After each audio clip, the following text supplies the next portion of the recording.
Hello, friends. Uncle Marv here with another episode of the IT Business Podcast, the show where we try to help you as an IT service provider, managed service provider, solo tech, artistic, boutique, whatever you do in IT services, we try to help you do it better, smarter, and faster. This is our regular Wednesday live show, and I have a guest that we'll be talking to about how to say thanks to your clients properly. Lori Saitz from ZenRabbit.com is here. Lori, how are you? I muted myself in your intro. Not ready. I'm doing well. All right. This should be good. I think I had a lot of people make comments before the show about how they say thank you to their clients. So it'll be interesting to see what you can tell us on, I don't know, what we're all doing wrong or whatever. And like to say thank you for those of you that are watching live. Quick shout out to Mr. Eric Anthony in the chat. IT Boutique for the win. Yes, it is. That is my favorite form, at least right now. Let's see here. Let's get a little bit of news out of the way. So just a couple of hours ago, I had a story pop up that said top VPN services can be tricked into leaking traffic outside your network. Now, a lot of people have been asking, should we be using VPNs on our networks? And of course, for us as IT service providers, when it comes to remote access, we always say yes, or something similar like a true grid. But a lot of end users have been asking about their home. Well, this isn't about that. This is about two vulnerabilities found in a popular business VPN solution that could allow hackers to divert traffic outside a VPN tunnel, among other things. And this is two vulnerabilities found affecting Cisco routers. And I won't mention these CVE numbers because they're annoying. I'll have the link in the show notes, but they basically are collectively titled Tunnel Crack, and they affect the Cisco Secure Client AnyConnect VPN. And basically, they leak VPN traffic by abusing router tables, and I'll let you read the rest there. So just some breaking news for you on the IT Business Podcast. Pay attention to those VPNs, and by all means, do not allow your RDP to run naked. Let's see. In other news, I did get a press release from Pax8. They are continually doing and shaking things up in the industry. The latest is that they have promoted Craig Donovan to Chief Experience Officer, and he has been with Pax8 for a while, but this apparently, let's see, this is a new position. Let's see, Donovan has been recognized for his pivotal role in fostering a strategic partner-centered approach, notably the design of professional services automation, integration for Pax8's cloud marketplace, and he helped develop the company's professional services program. And lastly, his vision led to the successful launch of Pax8 Academy, which I know a lot of you love and use inside of Pax8. And yes, this is a newly created position that will align with evolving needs of the business. In the role, Donovan will lead the company's new experience team that will focus on enhancing experience with partners, vendors, and customers. And he will continue to report to our favorite Pax8 person, not named Rob Ray, Hetty, Mr. Nick Hetty, Chief Commerce Officer. So that is the news that is happening there. Got that out of the way. Lori, you good so far? I am good. Okay.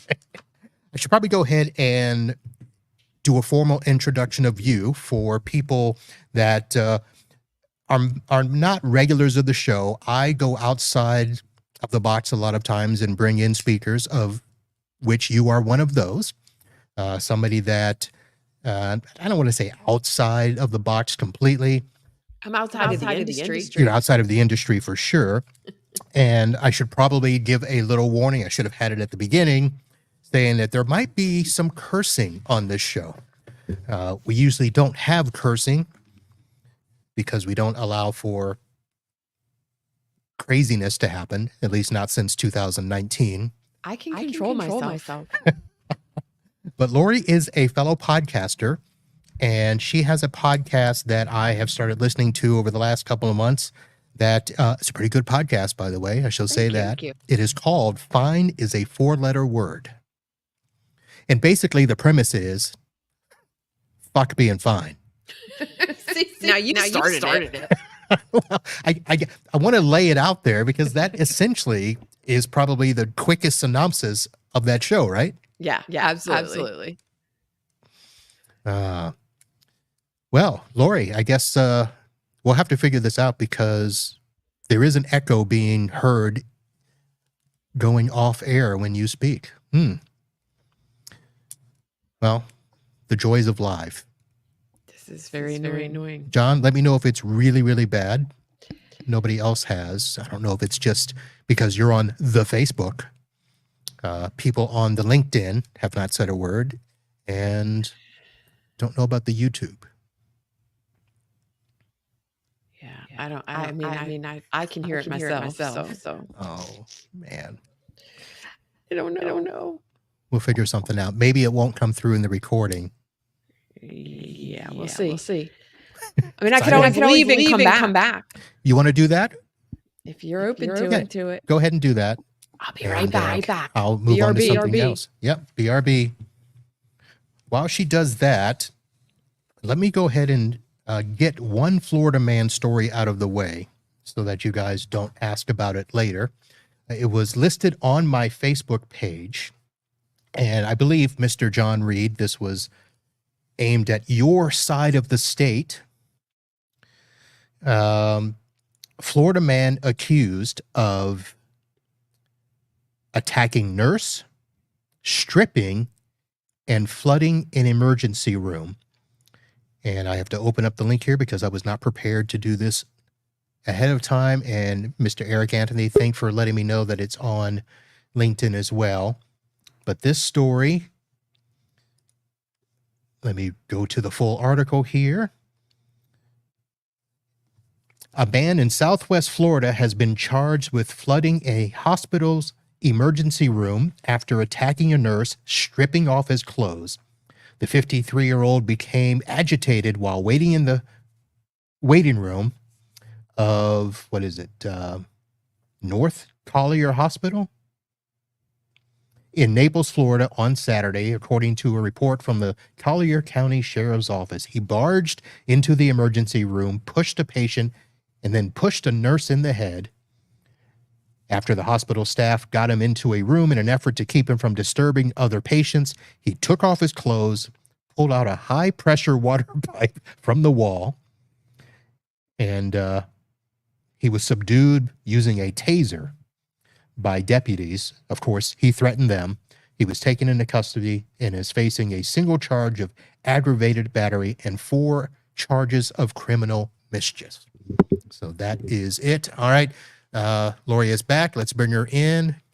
Lori, talk a little bit and see how we're doing. It's not better. Not better? Mm-hmm.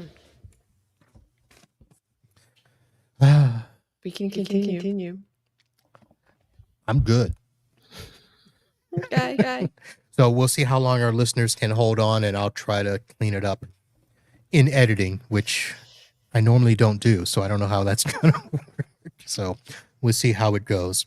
That just means I have to do most of the talking, and you'll have to give short answers. Okay, we can do that. That doesn't really work, though, does it? Yeah. Well, so as I was saying earlier, we met because you're a fellow podcaster. You have this Fine as a 4-letter Word.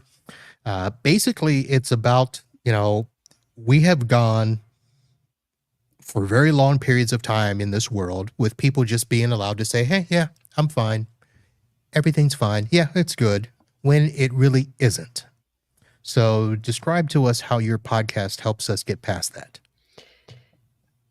I think people reach a point in life where they're like, I can't stand just living in fine. Things have to be, there has to be something else. There has to be something more. And so that's when they just say, fuck being fine. Now, I'm assuming you started this podcast. Well, I know because we've talked about it before, but for our listeners, the reason that you started the podcast was why? Two reasons. One was to help people feel like they're not alone. Like they're not the only one who feels this way. And second, to help them realize that there's nothing wrong with them. Like this is normal. It's your soul crying out for growth. Okay. And you've done now 103 episodes. And 100 episodes, and then now we're running summer sessions. So they're repeats of past episodes. All right. And I think it's a good show. Yeah, basically, it's really aimed at the personal spirit, right? Mm-hmm. And it's basically keeping us fine. But you do a lot of coaching that ends up in the business circles, which is why I've asked you to be on the show here tonight. Right. I have 30 plus years of marketing background and I love doing strategy with people and helping people figure like get clarity. I ask questions. They have the answers inside of them. I just ask questions to help them clarify, get it out. Yeah. So this is going to be a first. I have more people complaining about the echo. So it must be bad. I'll be honest, I don't hear it. But let's do this. Do you have something else you can change? Maybe take out the headphones or something? Yeah, let's see. And see if you're because you've got the mic there. Yeah. And let's see if your headbuds are also recording there. Are those the Apple earbuds? No. Hang on. Let's see. I don't think that's the. No, it's still echoing. So I don't think it's the headphones. Let me see what happens if I use. Well, I was thinking about the double microphones. Maybe if there's microphones in those headsets. No, these don't actually have it. Okay. And now I just changed the mic to your webcam. Mm-hmm. And it's still echoing. Can you disable them in your sound properties in the bottom right by the taskbar? The bottom right by the taskbar. Yes.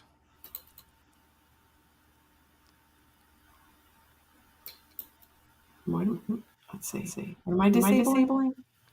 So non-IT person. What do you do? And here are my horrible skills of dealing with a residential client. So if you were to right-click in your speaker bar in the bottom left there, bottom right-click it and go to sounds. And then you'll see under recording, you'll have all your microphone sources there. And if you could just disable everything except the microphone.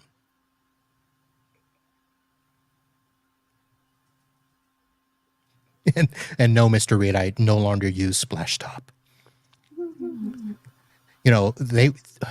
So the story about Splashtop is they told me they were going to give me 6 months to try out their platform. I was going to promote them on the show. And then the Mr. Windsor left and they ripped the 6-month trial. So I ripped them from the show. So that's what happened there. And I don't have my take control set up here on this computer. Did you find everything there, Lori, and disable stuff? Under, when you right click on get sounds, you have playback, recording, and then you right click and disable everything. I got output, input. Output, input. More sound settings. I know this is so annoying for everyone who's listening. Yeah. It'll be fun. And what'll be great is if I don't edit this, people are going to be tuning in and going, what? What's happening? Yeah. I guess I could set up a team viewer and connect, and we can do that. That would be riveting. Yes. Do I even have a team viewer set up on here? I do not. As a... Let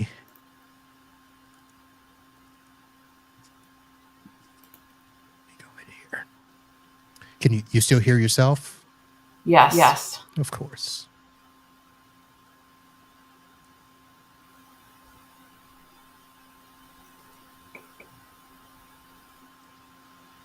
Let's see here. Let me do...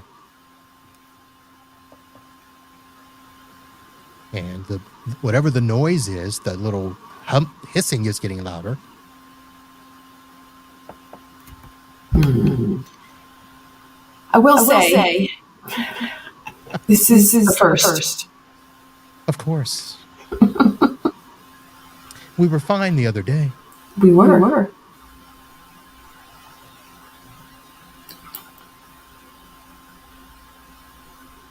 All right, so there's nothing else you can disable? I don't see anything to disable. Mono. Does that help? Nope. Doesn't help. Well, that's going to be your... So if you go in and into your settings, what do you have set for your microphone in there? I changed it back to the USB. Okay. And your speaker? It's on the... You know what? I'm not sure it's something else, but I don't think it's speakers. Okay. I disable everything. Nope, it's still not. And these headphones do not have speaker in them. You mean a microphone? Yes. Right. So whatever you switch to, it sounds like you do have two mics active. So there should be a way for you to disable one of them, whichever one you're not using. So if it's your webcam, can you disable that? There can only be one. Do you hear me? Do you hear an echo now? I don't hear the echo. Do you hear the echo? No. Listeners in the chat, if you're still there, Giles, John, Anthony, Paul, do we hear an echo? They left because it was too annoying. I know. And I wouldn't blame them. All right. I think I don't hear it anymore. You don't think you hear it anymore? I do not. All right, we're getting reports. No echo. All right. All right. So don't know what that was about. I plugged the headphones into the computer directly and out of the microphone. That may have been it. But yeah. All right. Well, there you go. Not my usual setup, but here we are. All right. Sorry about that, and that's people. How you do tech support. Try a bunch of stuff, see what works. Yeah, and see, that ticket were resolved in less than 5 minutes. Please call us again, or don't. Don't. All right. So we were talking about your podcast and yes, right. Talking about right. The whole purpose of the podcast is to help people understand that they're not alone and there's nothing wrong with them. And I see, you're not alone. There's nothing wrong with you. And everybody stayed, I think. Everybody's still here. You sound better. Thank you. Because I'm really excited to talk about this whole topic. Okay. It's really important. So let's go back to, let's do this. Let's center ourselves. Yes. Would everybody like to do a breathing exercise? And be thankful that we are here. Nobody died. Life can go on. And let's talk about, so I mentioned the podcast, your company, Zen Rabbit. Let's tell the listeners all about how Zen Rabbit got started, and that'll get us back on path. Okay. Yeah. Zen Rabbit has actually been around for a very long time and is in its third, or depends how you count, iteration. But when I started the company, it was Zen Rabbit Baking Company. And I was making and marketing a product called the Gratitude Cookie. It was based on a family recipe, kind of a cross between a butter and a sugar cookie. And it was positioned to be a gift item, like something that companies could give to their clients or people who sent them referrals as a way to say thank you. Now, was this something that was along the lines of, what was that lady's name? Mrs. Something's cookie. It was a big old cookie you could buy, and it was like the size of a cake. Yeah, no, it wasn't like that. Okay. They were 3-inch round cookies, very plain looking, but amazingly delicious. And the packaging was customized with like your logo and your message to a client. And then it was wrapped. It was like a Chinese takeout box, the really cool ones. And then it was wrapped with ribbon that would be in your corporate colors. Okay. So what was it that got you that idea to do that as a way to say thank you for businesses? Well, I wasn't working and I was looking for something to do. I was looking either to get a job or start a business. And you were a baker, obviously. For fun. Yeah. Okay. I mean, because, all right. So every time I would make these cookies at the holidays or anytime, people would say, "Oh my gosh, these are so good. You should sell them." It's like every food entrepreneur's story. Right. And it was never my goal to be the next Mrs. Fields. And I don't think that's who you're talking about, but it wasn't my goal to just be like somebody who sells cookies on a platter or whatever and start a cookie store. Because I have this background in marketing, I thought, well, what else can I do with this? How can I differentiate myself in a crowded marketplace? And that's when I came up with the idea of making it something for businesses to use as a marketing tool, really. All right. And obviously, since this is the third iteration of Zen Rabbit, how long did you do that? Yeah, so I ran that business for 11 years and completely into the ground. No, I'm kidding. I ran it for 11 years. I couldn't quite scale it the way I would have liked to. And I ended up shutting it down because it was just frustrating. And because I kept saying, well, if I just do this one thing, everything will change. And if I just do this one other thing, everything will change. And it didn't. And it finally just became it wasn't worth it to keep it going. Okay. I was incurring a lot of debt, and I just couldn't sustain This is about the time that you usually stop for everybody else. So I'm going to ask you, in terms of scale, what is it that you wanted it to do? What was that ceiling that you hit? Was it you doing it all by yourself? You couldn't hire staff, or you did hire staff and ran into some other issues? What was it? It was a combination of things. So I did outsource the baking.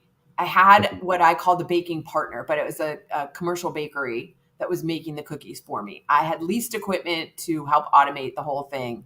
That was in their facility. But it was very labor intensive. These cookies were very labor intensive to make, even with the automation. And so that was one thing.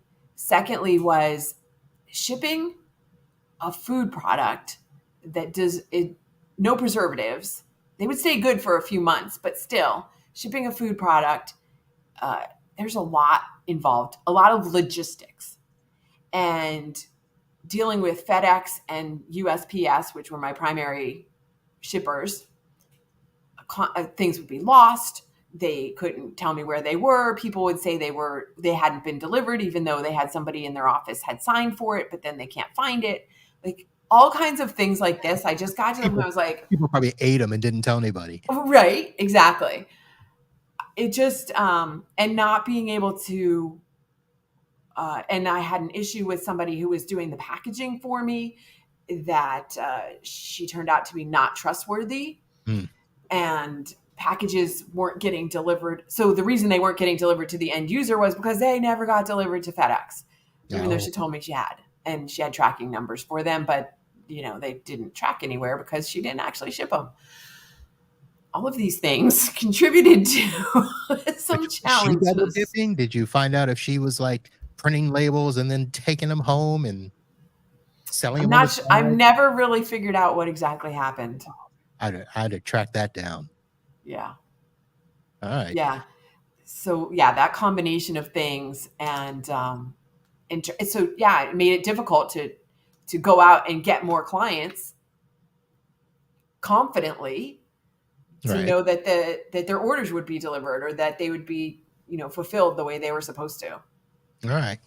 So so I didn't intend for our conversation to go this way, but it sounds like you hit something in the beginning with being able to find a way to thank clients. Businesses were probably loving the fact that cookies at that time were probably a new idea.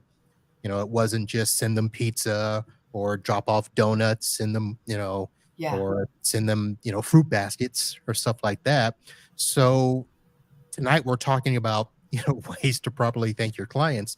Mm-hmm. It sounds like you just abandoned that concept when the idea of helping businesses show gratitude. Maybe there would have been a way to find another product to do that or something else. Was that a consideration? Or yeah, I actually did have other products in my stable of things that I would help people send. So I had money trees and bamboo arrangements. I had I started expanding out into a whole bunch of other ideas, and then that kind of took me away from the main focus, keeping the main thing. Okay. So yeah, I don't know if that was helpful or not, to have that expansion, but I had journals, and I had some referral partners, like people. And so when I closed down the business, I sent a lot of my clients to other people who had products that I really liked, like caramels or barbecue sauce. Interesting. Yeah. So as we go into tonight's show, does that give you like goosebumps and stuff thinking about those days, and how to pivot now and tell us, hey, here's how you should thank your clients properly? Yeah. Well, I mean, I look back and I think, well, if I had done some things differently, like if I, like everybody, if I knew what I know now, it would have been totally different. And that's okay. I learned a lot.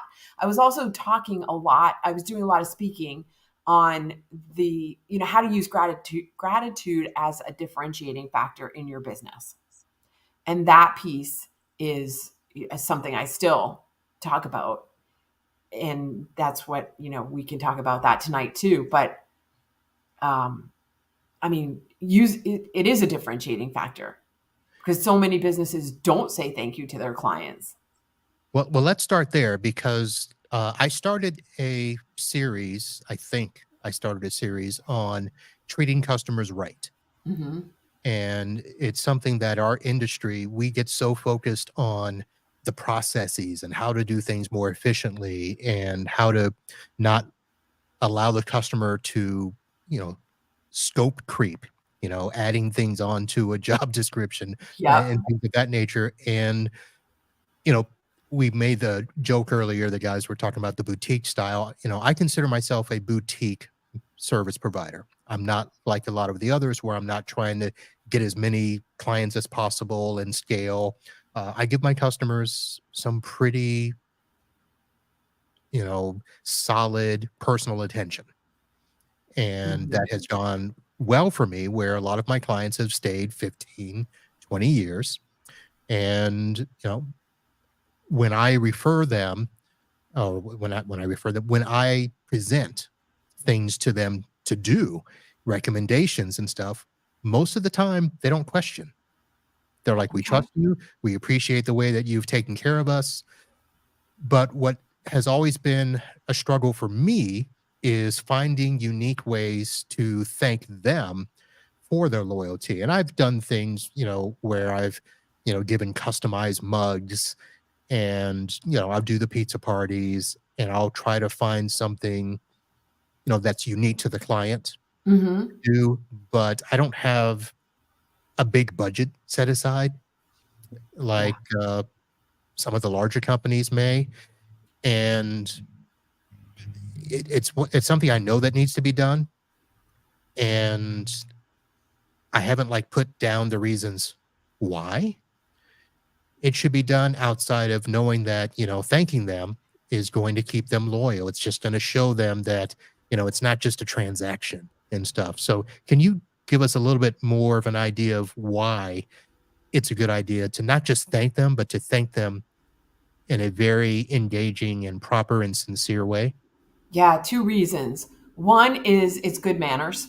Like, did your mom teach you how to write thank you notes after the holidays or your birthday? Yes, mine did. It's Like, good don't manners to say thank you and to not assume that they know you appreciate their business. Because I've had this conversation many times with people who were like, well, of course they know I appreciate them.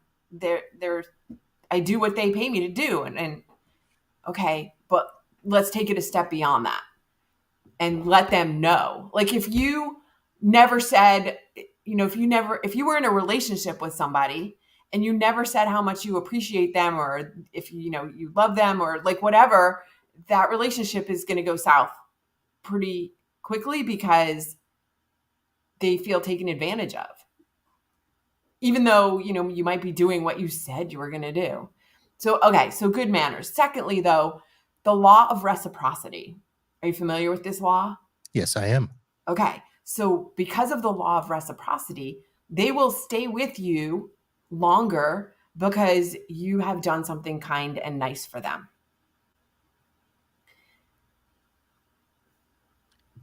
I agree. Yeah.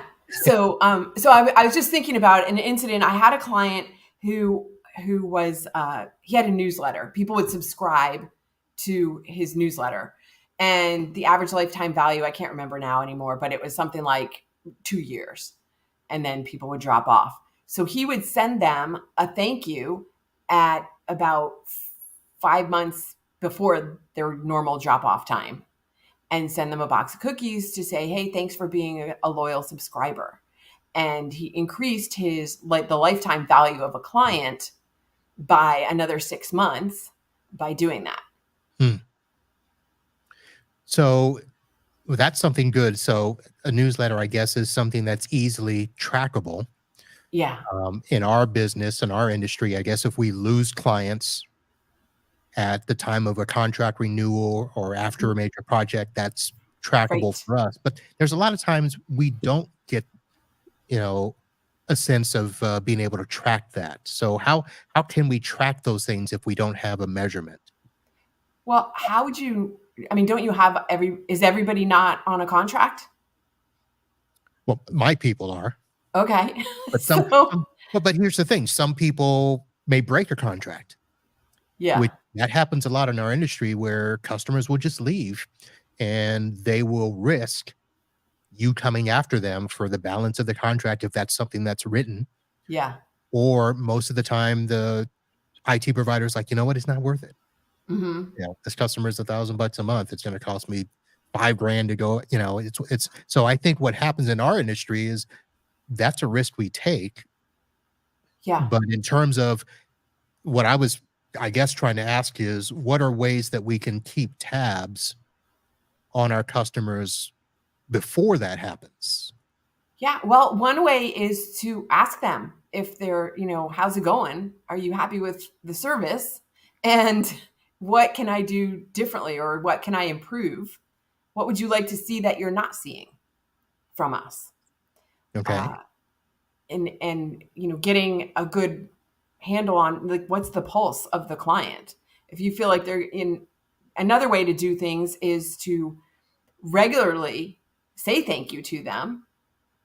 But again, determining how often and how much to spend, because you referenced that earlier, it depends on the lifetime value of a client. So somebody who has a higher lifetime value, you might want to spend a little bit more on them. And somebody who isn't that valuable, and wouldn't matter all that much if they walked away. I mean, there are A-list clients, there are B-list clients, and there are C-list clients, right? So the A-list clients, you want to do everything you can to make sure that they're happy and they're staying. The B-list clients, you want to keep them, and do whatever, but maybe they get something less elaborate as a thank you. And the C-list clients, you should be pruning them. They're not worth keeping. Like, they're probably more hassle than they're worth. So there's no harm in letting them go, so you can make room for more A and B list clients. Right. So I was trying to bring up, you saw me on the screen over here.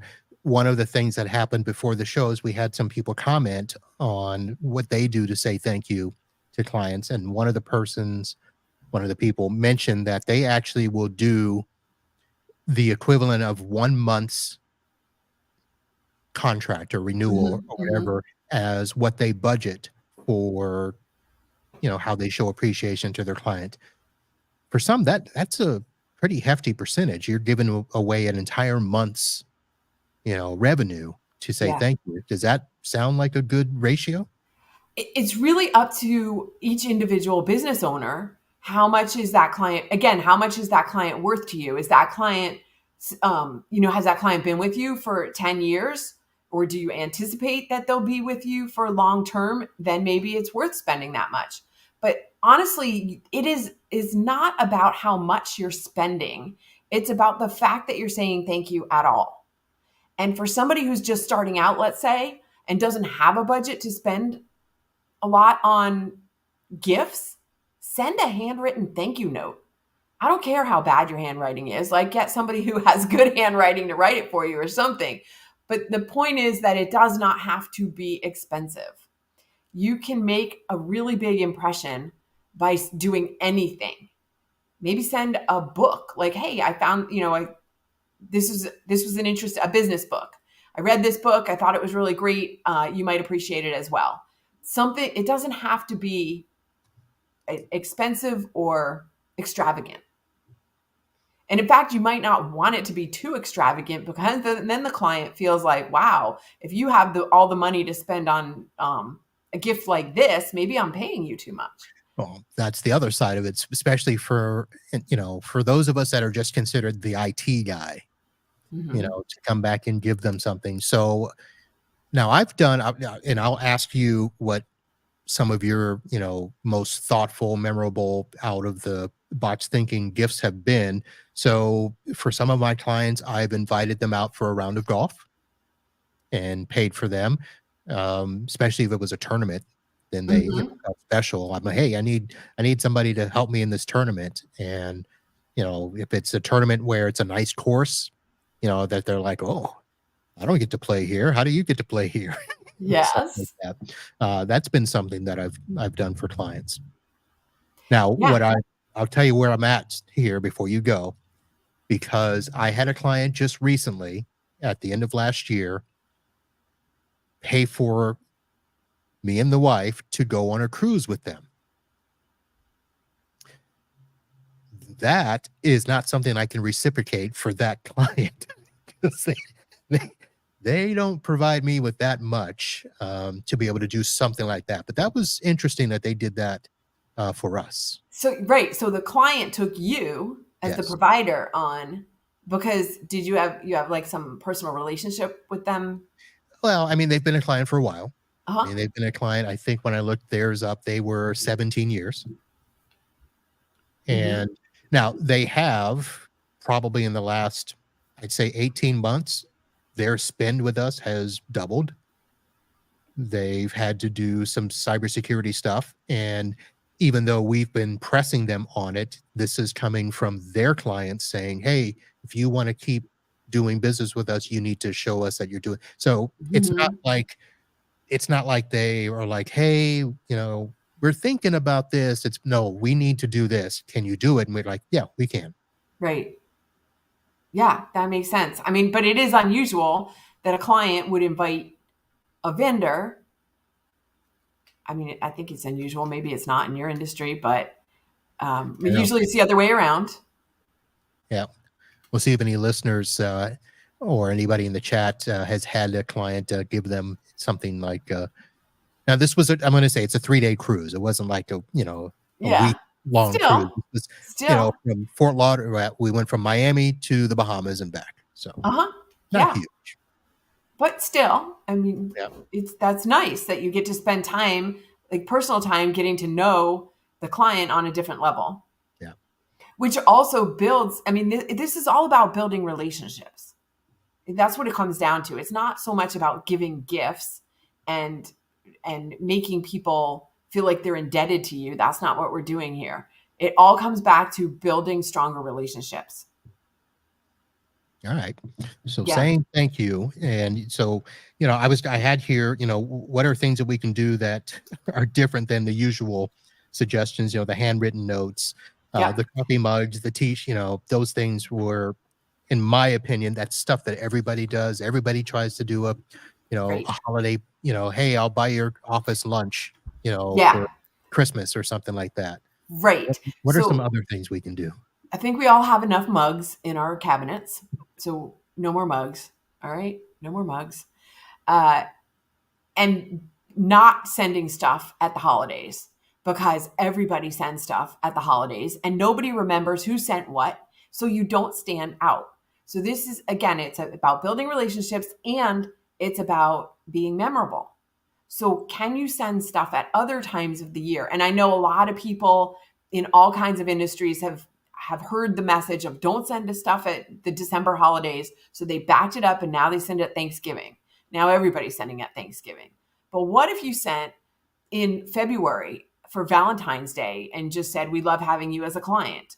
Or you sent in May is National Barbecue Month and you sent a gift that was like, barbecue sauce and grill mitts or something. I don't know. I'm just but again, it's going to be a lot more memorable because nobody else is sending stuff in May. Or let me see. I just was pulling up what is happening in August. Like August is kind of a slow month, right? But there's it's back to school month. Right. There's a website that I always used called Brownie Locks. Oh. Like Goldilocks, but brownielocks.com. And it's got all kinds of crazy holidays and like months. Yeah. So August, for example, yes, it's back to school month. It's golf month. So there you go. If you know your client is into golf, you could do something golf related. And I love your idea of taking people for experiences, because that's just it's just nice. Get out of the office and it helps you also then again build the relationship with them by spending time with them. Because again, people don't need more stuff necessarily, which is why I always liked things that could be consumed. Right. And not collecting dust. Oh, it's National Crayon Collection Month, National Dog Month. And then there are also weeks. So National Button Week. Oh, that was last week. Let's see. What's this week? It's at the weekly thing. I was going through all this. Yeah, you got to scroll down and you get to the weeks. Yeah, and I got to this. Yeah, apparently it's Fiddler's Week. I don't know what that means. Stop on Red Week. Is that not like every day you should be stopping? Here it is. I know, right? Oh my goodness. National Exercise with Your Child Week. Okay. Yeah. I mean, there's all kinds of crazy things. And then you get into the daily holidays. And and today is today's the today is Book Lovers Day. Book Lovers Day. All right. See, this is why you could send somebody a book and say, hey, I really enjoyed this book. I thought you would too. And it's National Co-working Day. Yeah. S'mores Day is tomorrow. Get ready. Oh my.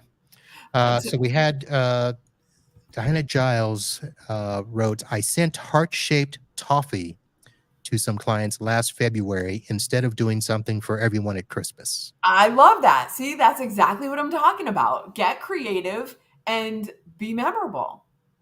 All right. So brownielocks.com. a great website there. I'm going to obviously have that in the link, and it's just how it sounds. Brownie, like the thing you do brownies. with the thing you eat, Yes.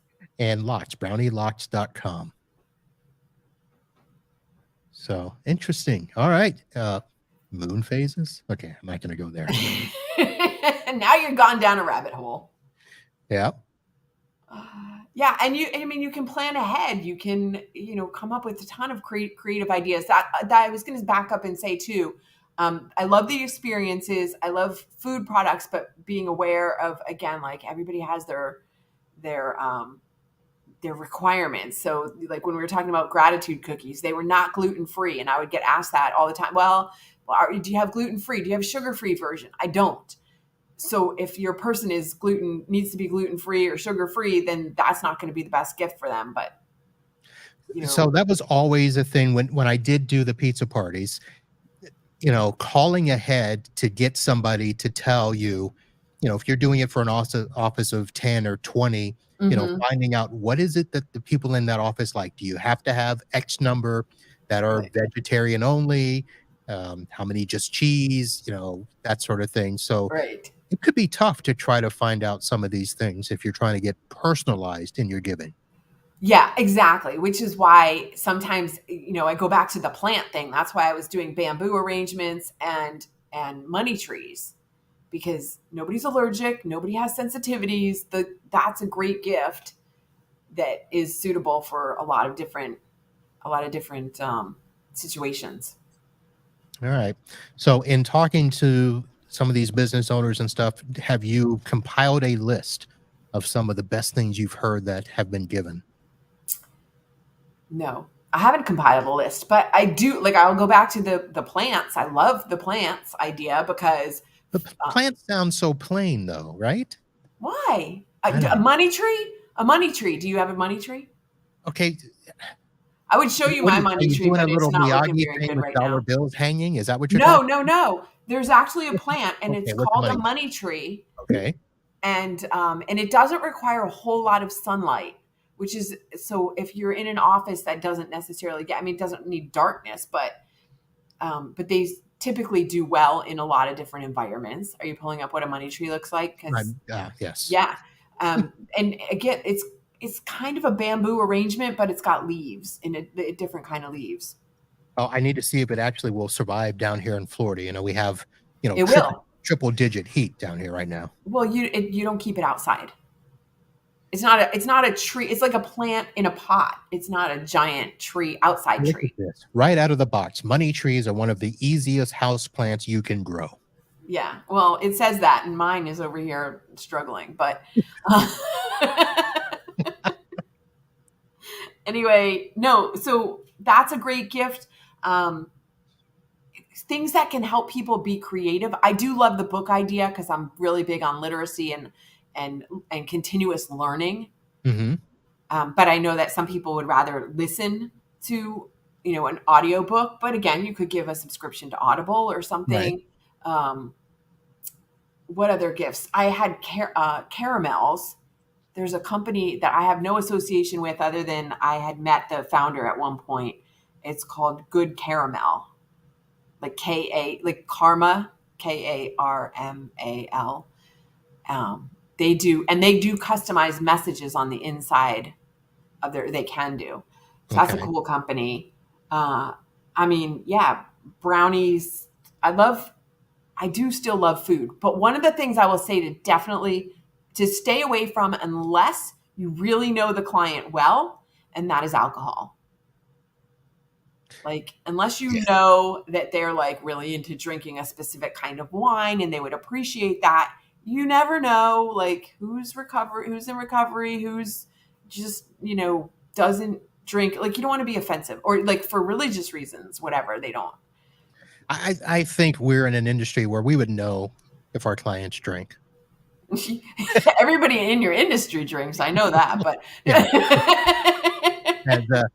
and, you probably can't see it. There's a bourbon bottle up there. There's another one over there. Yeah, I know. I've told you, I have friends who have who work in your industry, so I know you need the alcohol. But no, I'm kidding.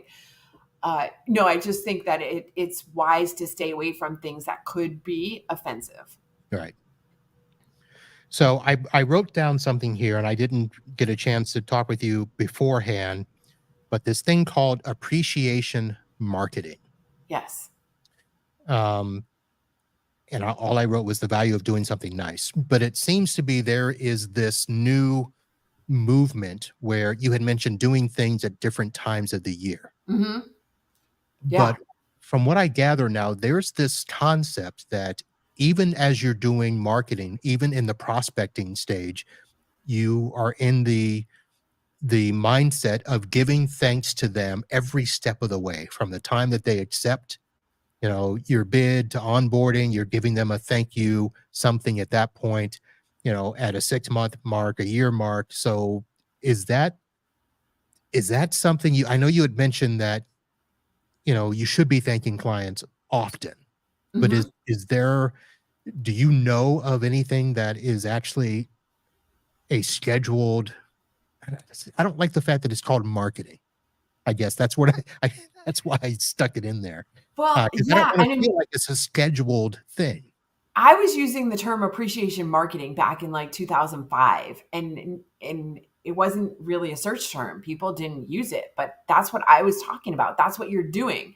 It is marketing because you are putting yourself in, you're reminding them that you exist, and you're putting yourself in front of them as a way to say thank you, as a way to differentiate yourself. It is part of marketing. It should be part of your marketing strategy. So whether you are, you should you always be marketing. Is Always that be marketing. But marketing is, again, it's about building that relationship. It's not necessarily like, hey, here's something with my logo on it. Here's something with my logo on it. Remember me? Remember me? But it is being in front of them so that they don't forget who you are. I think you have less of an issue around that than a lot of people, because people are going to call you when they need you. They know where they know where to find you. Yeah, we've got our logo on their freaking taskbar, to help desk thing. Yeah. And which is why when I changed, because in the beginning my mugs all had my logo on them. So this last round of mugs that I've done, I actually got the company's logos. And I did the last batch. The very last batch. I've done a couple of different iterations, but the last batch was their company logo with a little picture that they used, and then I took the partners of the firm and put their names on the mug, so that each person got a personalized mug for their company from me. But it doesn't have my company name, doesn't have Uncle Marv anywhere. And, I think that's where people go wrong, is in handing out promotional items are not gifts. Like they're not showing gratitude necessarily. That is truly marketing. So handing people, giving people t-shirts with your logo or mugs with your logo, that is really marketing, but it's not a gift. Like, think about if somebody gave you this, a gift that was all about them, like, gee, thanks. What am I going to do with this? Like, right. Yeah, I'm not out wearing t-shirts. My gym was, when they first opened, they were handing out t-shirts with their logo on it. And, a thing that said founding member. I'm not going to wear it. When I buy a car, I make them take off everything that has the car dealership's logo or name on it, unless they want to pay me to market their business. And so promotional items are different than appreciation gifts. There you go. That's right. I got it up there for everybody. And you know what else is not a gift? There have been studies done on this. Gift cards. We're gonna have an argument here, because people. Yes. Okay. I've never. Well, let me rephrase that. I give them out on the show. but they're like Amazon gift cards and stuff that people will use or whatever. But I don't give gift cards to clients. I don't even give them out as like. Well, let me step back. The wife does. She goes out. And I get gift cards. I get a lot of gift cards because people don't know what to get me, so they'll give me gift cards and stuff. But I don't do that as part of my business, or I don't do that as something where I don't go look for gift cards to give people. Yeah. So now continue with your. Good on you, because you might as well just hand them some cash. Okay. It's easy, and there's not a lot of unnecessarily thought behind it, especially when you're talking about clients and you're, again, trying to build a relationship. There's a book called Predictably Irrational by Dan Ariely, and it's several years old, but he did a study in there. And in it, he talks about market norms versus social norms. And when we're talking about giving gifts and showing appreciation, that's a social norm. You wouldn't go to somebody's house for dinner and eat dinner there and stand up at the end of dinner and go, "Hey, Uncle Marv, how much do I owe you for the meal?" Like, that's weird. You would bring flowers or dessert or, something as a gift, right? Because you're in a social situation. On the other hand, you wouldn't go to your landlord and say, "Hey, instead of paying rent, can I give you some flowers?" Yeah. That's a market norm. That's a financial transaction, and gift cards fall in there kind of as a financial transaction. All right. That's why I put that up there on the screen. If you're listening to the audio, we've got it going across the screen. Promotional items are not gifts. Right. And it could be argued that gift cards are not gift cards gifts either. Although, I love them just as much as anybody else, but it also restricts people. Then, like, now you're giving them like, "Oh, you have to go to Starbucks to redeem this, or you have to go to Amazon." Now you're telling them what they have to do. Okay, but if you know somebody loves Starbucks and they go every morning, here's a $50 Starbucks card that'll last you what? 2 visits? Something like that. Right. No, again, it comes back to knowing your person. But if you don't know them all that well, a gift will be received better than money. Because the gift is in that social realm versus the financial transaction. I get into it with people all the time.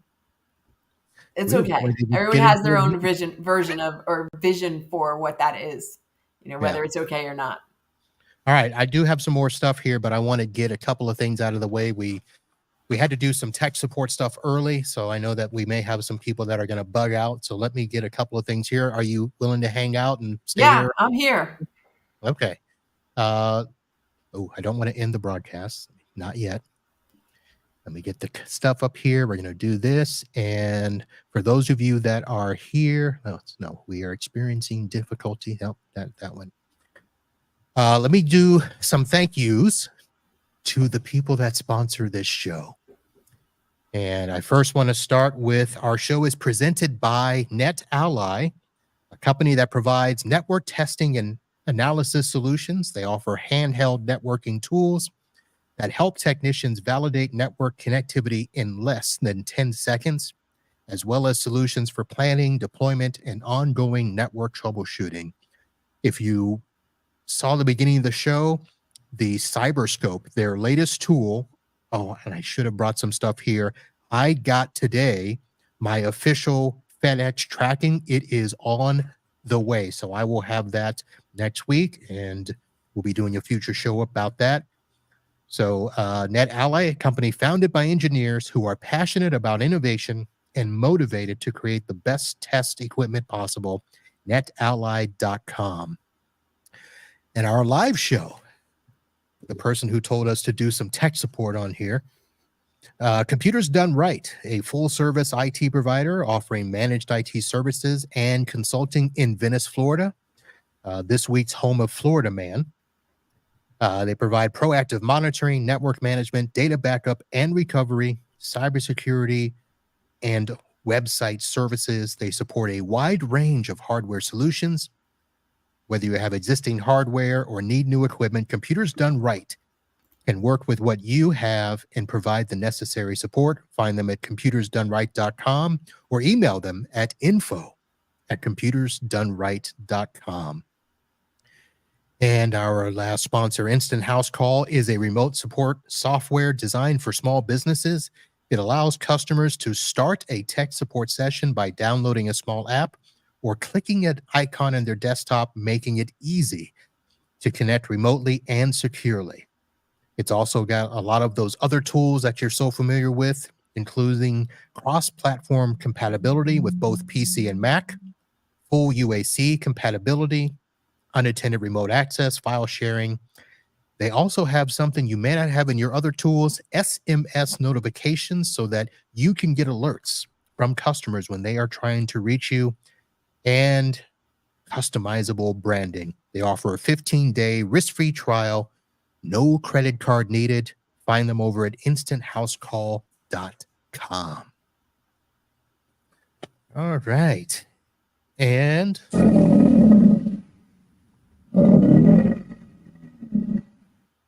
Lori, are you ready for Florida Man? What was that?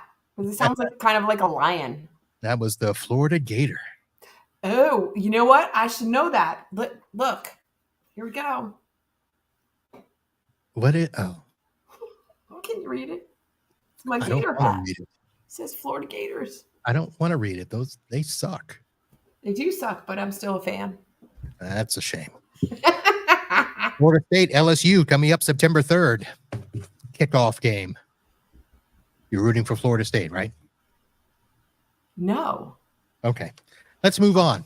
Florida Man or random question. And we know ahead of time that you did not prepare for Florida Man, so you'll get to do a random question. What? Yes. Okay. Are you changing your mind? I mean, no. I did a thing on Florida Man, and what came up was Florida Man arrested for trespassing at Virginia daycare. So it was still Florida Man. I couldn't find anything about Virginia not in Man. Florida. So I will go with a random question. All right. So let's pull up a question here. Actually, you know what? I'm not even going to do a random question. I'm going to change. On your podcast, you have been doing this thing where you have been asking your guests what their hype song is. Yep, that's my thing. Now, I have not listened to all your shows. I have not heard you say what your hype song is. Yeah, you got to go back to episode 25 for that. Yeah, I go in reverse. Yeah. So is that the question? What is my hype song? What's your hype song? My hype song is Carrie Underwood's Champion. Oh. In fact, I had it playing on repeat this morning because I definitely needed to be hyped. Like I just needed to get in the right mindset for getting my day started. Okay. Yeah. At least it wasn't to get ready for this show. No, I was already hyped for that. But what's yours? So I'm going to give the answer that, who was it that, was it show 97 or 8? The guy who said he loves anything by Home Free. Okay. So Home Free. Now I've got several. I'll just start by saying that I don't have just one, but the song that has been in my head for like the last month is Happy Now by Home Free. Okay. It's a relatively new song. I can't play it because I don't want to get yanked off of YouTube. We'll play it later. But Happy Now by Home Free. All right. So cool. You've answered the question. Now I will go ahead and read a Florida Man story. So I'm going to ask you to pick a number 1 or 2 because those are the stories that I have, and I'll read whichever number you provide. Number 1. Number 1? Yes. Well, the story you did not pick. Suspected burglar breaks into Florida church, baptizes himself before stealing money and electronics. Okay. So the number 1 story, Florida man steals keys from stroller at Epcot and takes vehicle. So a Florida man was arrested after he was accused of snatching a man's car keys from an unattended stroller at Epcot and then breaking into his car while at the theme park.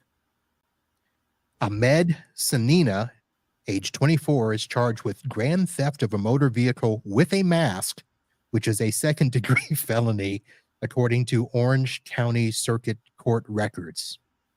And this may not have been an isolated incident. Earlier this year, there were thefts at Disney's Animal Kingdom and also again at Epcot that the sheriff's office is still investigating. So Sanina's arrest unfolded when authorities noticed something suspicious on video surveillance. He was seen taking a baby stroller parked in the France Pavilion, an area where the masses often ditch their strollers to go ride Remy's Ratatouille adventure. And then some of the items that he took from the stroller include keys to a gray Kia Sportage. And then he was observed doing some other stuff, and it gets boring after that. But that was it. Here's my question about that. Yes. How did he find the car? I mean, the parking lot is enormous. Well, let's see. He was observed on surveillance video walking through the Epcot Center parking lot where he located the Kia. So I guess he was walking around clicking the button. Okay, just like we all do in the parking lot when we can't find our car. Yep. Wow. So he began to rummage through the vehicle. When he finished, he shut the engine and left the key on the driver's seat. Then he was observed walking back to steal the vehicle. I don't know. This is weird. But instead of going home, he went to Disney's Hollywood Studios and attempted to enter the park. That's where authorities caught him to arrest him. Wow. He is definitely not smart enough to be a criminal. So he's been ordered not to return to Disney World as part of the conditions. That's the only thing. Don't come back here. Wow. So there is your Florida man story. All right, folks, we are going to end off the official podcast here. So if you are listening by audio, I thank you for listening. Those of you that are still here with us live, we will continue on. Lori, thank you very much for hanging out. My pleasure. Thank you for having me. All right. And folks, you'll be able to find all the information for Lori in the show notes, both in the podcatcher that you listen to or on the website. She filled out a guest intake form, and so all of her information is there, her zenrabbit.com website, all that good stuff. So go check her out, and especially check out her Fine is a 4-letter word podcast. Thank you. Where there will be lots of cursing.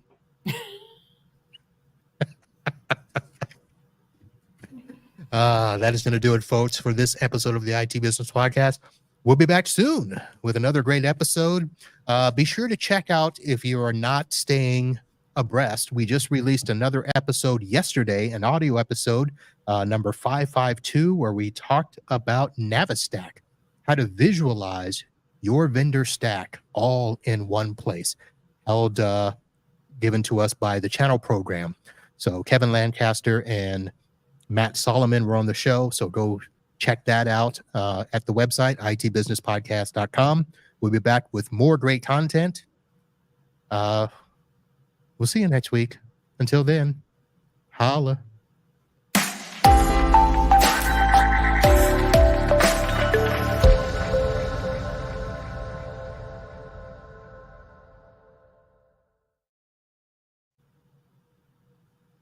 All right, and we're back. Turn off the clicker here. Yes. And let's see, we've got some people joining us, folks. If you are still there, and I know that the audio apparently was good after we don't know what happened after my attempt at tech support over the phone. Yeah, I usually end up figuring it out myself at some point. Yeah. Tom Bull had put a quote in there, got some great ideas. Thanks. You're welcome. And Giles had done a follow-up to, she was the one that talked about the heart-shaped toffee for one client that has to put in a large conference. I bring lunch in the week they are prepping for that. That's awesome. There we go. She's on top of it. That's Giles. Giles is our 365 guru and super tech. And apparently, super tech, super appreciation, super appreciative. Yeah, that works. All right. So we went all over the place. So did we leave anything out? We didn't even talk about the whole premise of all of this stuff is, your concept of gratitude. Yes. Well, there's so many other aspects to gratitude. This is just one of them. Yeah. In terms of using appreciation marketing as a way to differentiate yourself and keep clients, extend the lifetime value of a client. So is that something, are you still doing, like, I'm not going to say business coaching because that's not what you do, but you do one-on-ones with people. And is that some of the stuff that you talk about? It really depends. I've done some private client coaching. I've focused more on group coaching more recently. I haven't, but after I'm done with the Staying Calm in Chaos program at the end of this month, I will get back into doing, it's kind of a combination of business and it's not life coaching. I mean, business and life, we've talked about this. It's really an integration. And so you can't pick apart one or the other. Like they're so enmeshed together. Right. But business strategy and helping people get clarity around how to make better decisions in their businesses and in their lives. Because if you're making bad decisions in your life, you're not going to be making good decisions in your business. They all fit together. But yeah, helping people really get clarity. And so it could be clarity in their marketing, clarity in their business strategy, clarity in, what to do in their relationship with their kids. I get asked questions all the time. I don't even have kids, and people ask me questions about, how to manage a conversation with their 14-year-old. Okay. But I think it's interesting because I have this outside perspective that I can give them, right, that they can't see from inside the fishbowl. So something I thought about asking as part of this show, but I felt it would be a little off path. Being able to show thanks and gratitude to employees and staff. Mm-hmm. Is that something that you do with business owners? It's the same.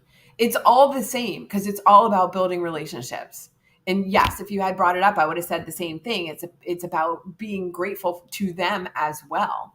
I used to work for a company that would they did a black tie party every year in January, usually the second week in January. And so it was after the holidays because, everybody's got so much going on at the holidays that it would be hard to get everybody's schedules coordinated.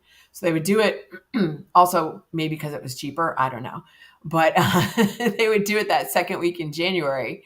And it was a black tie with a band and dinner and dancing. And that was their way of saying thank you to their employees.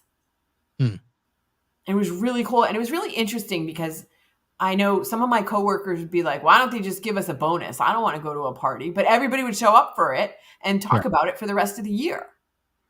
And I commend them for doing something that was an experience versus just giving people money that what are they going to do with it? Pay some bills. Like, I'm not saying that paying bills is not important, but it's not memorable.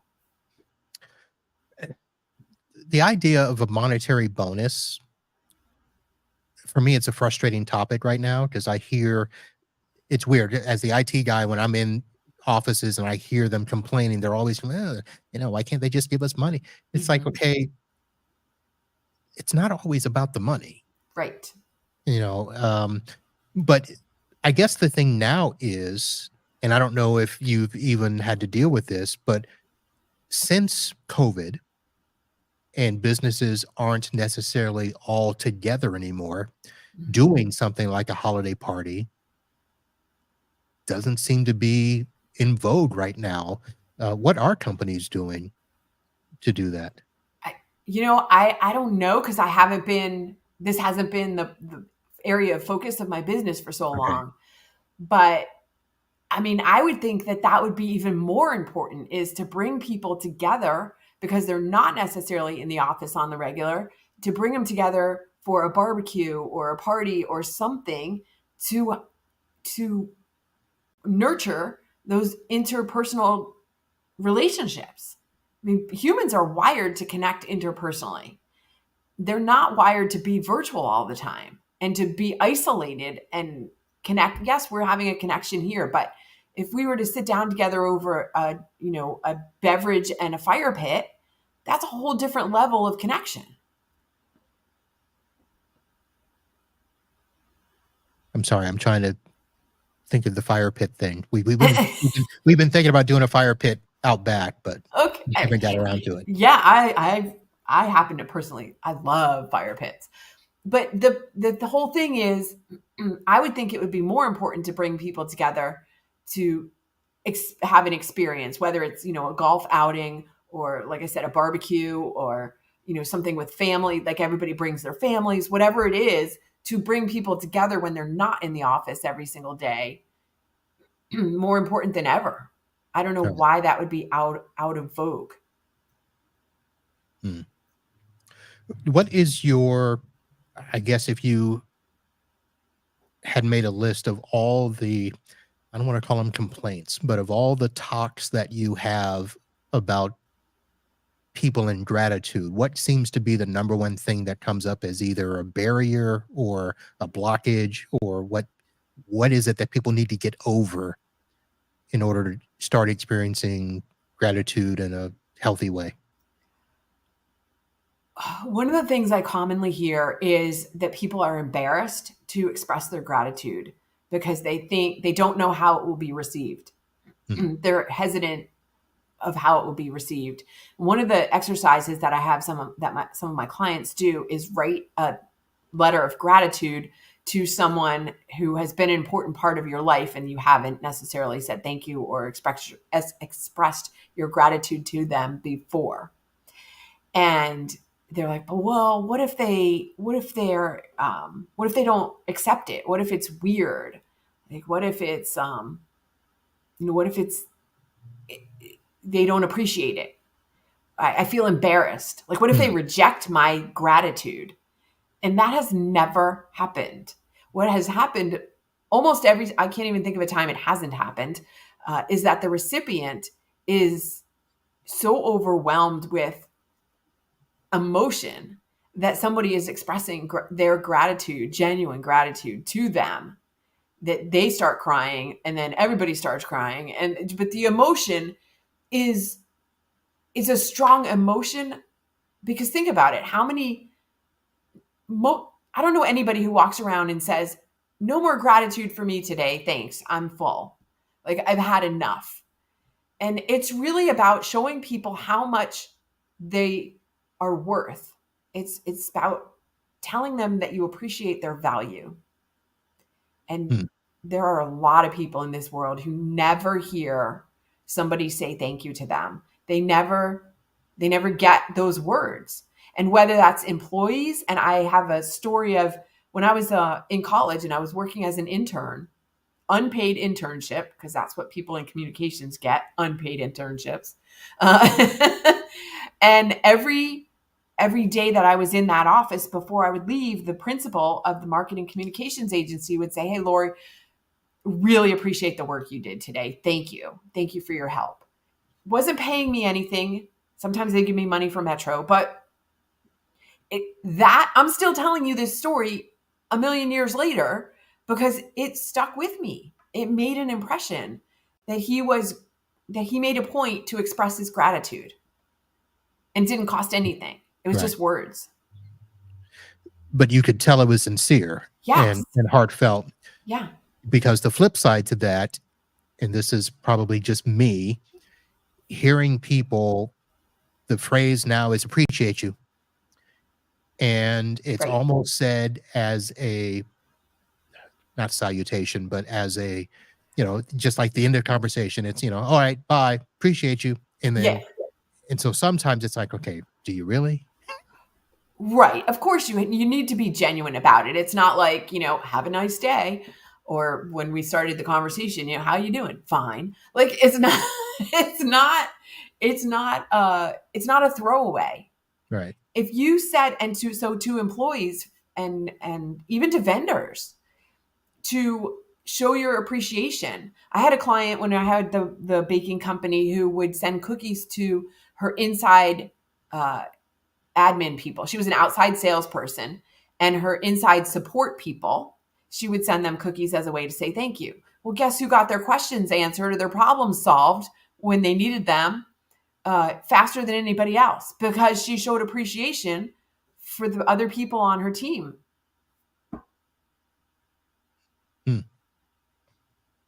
Nice. Yeah. I mean, there's never an occasion when it wouldn't be good to show genuine appreciation. And I'm a really big fan of Pink, the singer, the performer Pink. I saw her in Cincinnati a couple weeks ago. And she did a lot of interviews when her new album came out, I don't know, several months ago, beginning of the year, I can't remember. But one of the things she said in almost every single interview was, she said, I'm never not grateful. She posted it in her Instagram recently. I'm never not grateful. And that's just such an amazing way to live. Yeah. I'm sorry for snickering there, but you said Cincinnati. Yes. And you just had a couple of podcasts where you talked about, I don't know how all of a sudden all my guests are from Cincinnati. Right. And you're not moving there. I'm not moving there. Yeah. One of the guests that's who I stayed with. We went to the concert together. But yeah. So I was out there. She was still trying to convince me to move. Not moving to Cincinnati. Okay, Cincinnati? Yeah. There's better places in Ohio to live. I don't know about that. I don't know that there are any places in Ohio to live, but that's it. Okay, I better watch what I say because the wife will watch this later. She's from Ohio. Okay. So, a very small town in Ohio. Aren't they all? Well, there's Cleveland. Okay, Cleveland. Yeah. And speaking of Cleveland, the hype song, I have never been to the Rock and Roll Hall of Fame, and that is the reason I would like to go to Cleveland, is to visit the Rock and Roll Hall of Fame. What's that? Okay. I mean, where did I go? I went to the National Football Hall of Fame outside of Canton. Oh, in Canton. Yeah. Yeah. I haven't been there either, but I don't have as much interest in going there. Rock and Roll Hall of Fame, I'm all over it. All right. I'm going to make a note here to see when you're going to go. Yeah, now you got me thinking. Is it on your list? It is on my list, but I don't have a date attached to it. Well, just the fact that it's on your list. Mm-hmm. Yep. I don't have a list, by the way. I have one in my head. I don't have it written down, but that would be a good exercise when I have nothing else to do, which is never. All right. Well, Lori, let's end off this portion here. Hang with me there while I say goodbye to anybody that is still watching. We've got a few people hanging out, not saying anything. Thank you, folks, and hope you got a little bonus here in the post show. And right back if you have any interesting things that you've done to show appreciation to your clients, little, one-off things that you've done that have been pretty good. That you've done or that you've been a recipient of would be good too. Well, I think I'm going to win with the cruise. Maybe. Let's see. We'll get some feedback on there. So that's it, folks. Thanks for hanging out, and we'll see you next week. Bye-bye.